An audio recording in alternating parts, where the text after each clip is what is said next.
வரப்போகிற உபத்திரவத்திற்கு தன் ஜனத்தை காப்பாற்றுவதற்காக வருகிறார். நான் இதுக்கு ஒரு சிம்பிளா ஒரு சம்பவத்தை உங்களுக்கு சொல்றேன், அப்ப உங்களுக்கு புரியும். நோவாவுடைய காலத்துல ஆண்டவர் நோவாவை பார்த்து சொன்னார், நோவாவே நீ ஒரு பேழையை உண்டா, இனி ஒரு பெரிய ஒரு உபத்திரம் வரப்போகிறது. அதற்கு முன்பாக நீ 300 முழம் நீளம், 50 முழ அகலம், 30 முழ உயரத்துக்கு நீ ஒரு பேழையை உண்டாக்கு. சொன்ன அளவுல நோவா பேழையை உண்டாக்கி விட்டார். பேழையை உண்டாக்கின பிறகு ஜனங்களை கூப்பிட்டார். மனைவி 3 மகனும் 3 மருமக்களும் 8 பேர் மட்டும் உள்ளே வந்தார். கொஞ்சம் மிருக ஜீவன்களும் உள்ளே வந்தது. இப்போ அடுத்ததாக ஒரு பெரிய ஒரு மழை வந்தது. மழை வருவதற்கு முன்பாக ஆண்டவர் கீழ்ப்படிந்தவர்களை பேழைக்குள்ள வைத்தார். பைபிள் சொல்லுகிறது அப்படியே மனுஷகுமாரன் வரும் காலத்தில் நடக்கும். இதை மட்டும் நம்ம அறிஞ்சுக்கிட்டா போதுங்க, சிம்பிளா புரிஞ்சு. அன்றைக்கு நோவாவிடத்திலே பேழை உண்டு பண்ண சொன்ன ஆண்டவர் இன்றைக்கு பாதுகாப்பதற்காக நமக்கு சபையை கர்த்தர் உண்டாக்கி தந்திருக்கிறார். அன்றைக்கு நோவாவிடத்திலே நோவாவை நீ அந்த ஜனத்தை பேழைக்குள்ளே கூப்பிடு என்று சொன்ன ஆண்டவர் இன்றைக்கு பிரசங்கியார்களை தந்து நம்மை பேழைக்குள்ளே அழைத்துக் கொண்டே இருக்கிறார். அன்றைக்கு நோவாவுக்கு தெரியும் இந்த ஜனங்கள் பேழைக்குள்ளே வந்த பிறகு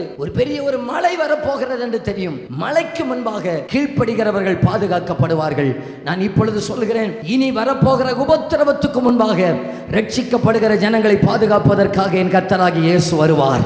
மழை இப்பொழுது பூமியிலே வருகிறது, பேழை மேல போகிறதா இல்லையா? இனி உபத்திரவம் இந்த உலகத்திலே நடக்கும் போது நீங்களும் நானும் கர்த்தரோடு கூட அவருடைய ராஜ்யத்தில் இருப்போம். உபத்திரவம் முடிந்த பிறகு, மழை தீர்ந்த பிறகு, பேழை இந்த உலகத்தில் இறங்கி வந்தது போல இந்த உபத்திரவ காலம் முடிந்த பிறகு திரும்பவும் நாம் இந்த உலகத்தில் இறங்கி வருவோம்.